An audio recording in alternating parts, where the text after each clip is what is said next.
moved the camera and taken pan shots. I've never moved the camera.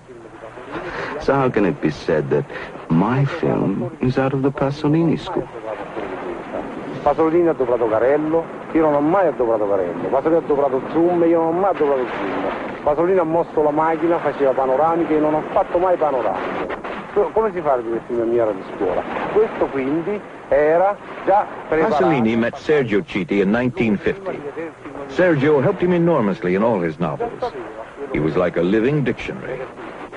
Pasolini jotted down notes at home. Then he would go over and see Sergio and get him to check the jokes and the local slang of the Roman characters, in which he was very proficient. I met Pasolini 15, 16 years ago. We were just kids. We were bathing in a dirty river. He came to talk, write down notes.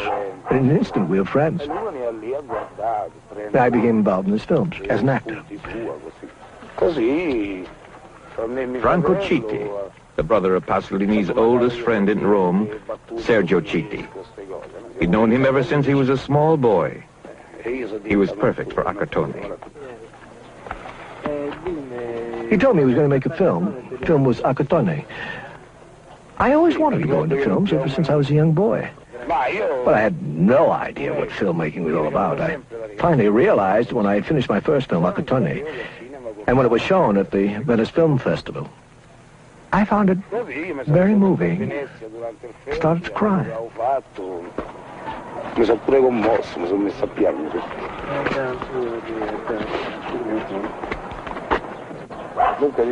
Oedipus Rex was a very difficult film. It was the first film I'd made in costume. It was very exacting, quite different from the other films I'd made before.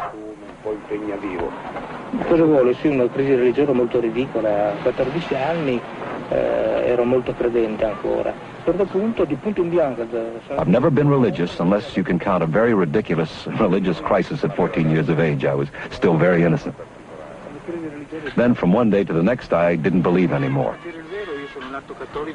I was born Catholic by mere chance because I was born in Italy. But I was never particularly Catholic, and I came to my criticism of the church as every Italian intellectual has. I had a very agnostic upbringing, and this led me to Marxism, so therefore I arrived at it in the most obvious and natural way. The church in Italy has always been an instrument of power, but I don't think its ideological power, as opposed to its practical power, has any influence over the Italian peasant. The Italian's not religious. I don't want to say pagan because that would be generic, but he is pre-Catholic in as much as he has remained in the state in which Catholicism found him, above all in the South. Catholicism is the superficial crust over the Italian people, and I believe that it'll only take a strong confrontation to destroy these ideals. I think that the gospel is one of the many books of religious propaganda that have been written. There will come a time when the gospel will be linguistically incomprehensible to humanity.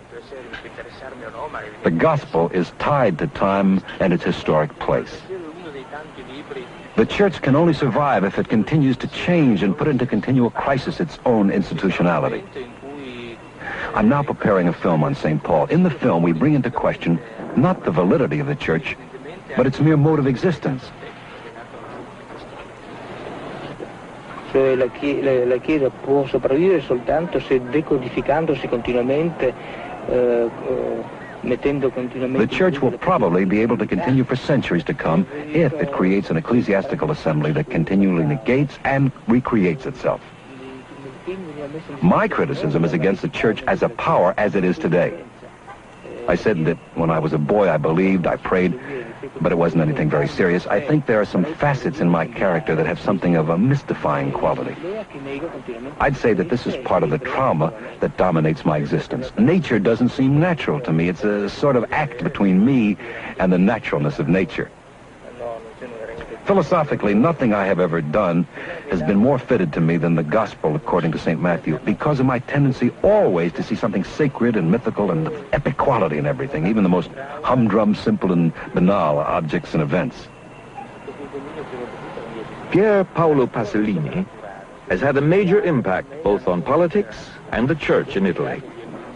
In making the gospel according to St. Matthew, he was directly involved with Pope John XXIII Many people have accused Pier Paolo Pasolini of being a devout member of the Communist Party.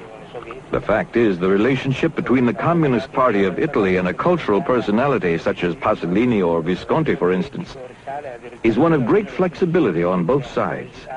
Thus, Pasolini writes both for the party journals and at the same time attacks the party in non-party publications. I'm not inscribed in the Communist Party. During the Czech crisis in 1968, I was decidedly against the Russian position with all my soul. Apart from anything else, my condemnation of Russian communism dates back to 1957. The Communist Party of Italy, in some certain consensus, contributes towards a type of restoration, a new type of restoration, which is tending towards the left. I dissent and am with the movement to the left of the Communist Party. I believe that the student movements bring a really revolutionary exigency. All the positions that are within the Communist Party of Italy are positions of an extreme purity in relation to the communist orthodoxy. Pasolini's cinema is deeply embedded in Italian culture, which is full of contradictory traits, like Catholicism and Marxism, the two commanding ideologies which dominate Italian intellectual life, both of which have left their stamp on Pasolini. However, Pasolini's Marxism is far from being a unifying system. In his thought, it is but one of many conflicting strands, now surfacing, now submerging. There is, though, one constant, one invariant: Pasolini's uncritical attachment to the peasantry, an ideal of Marxism and childhood romanticism.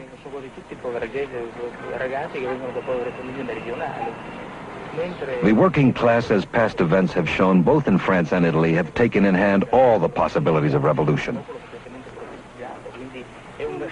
In the United States, the element referred to as the prime mover of revolution would be the dissident bourgeoisie. The world of the Italian peasant pertains in some ideological way to the third world. Meanwhile, the working class belongs to the modern world. It belongs to our time and our history.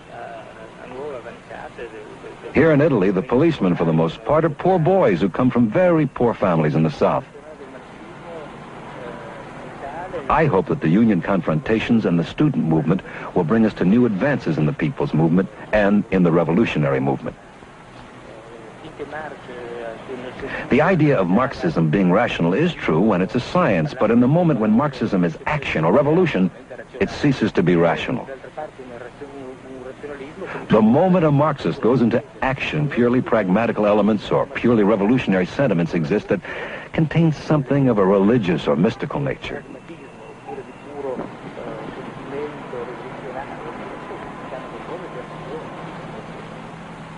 Pasolini has a great ability and sensitivity towards language and linguistics. In fact, some of his most beautiful poetry is in Friulan dialect, because he comes from the Friuli. Sera imbarlumida, dal fossalla creslaga, una femmina plena cammina pel ciamp. Io ti riguardi, Narcis, ti vevis il color della sera, quan li ciampani s'assunin di muerto.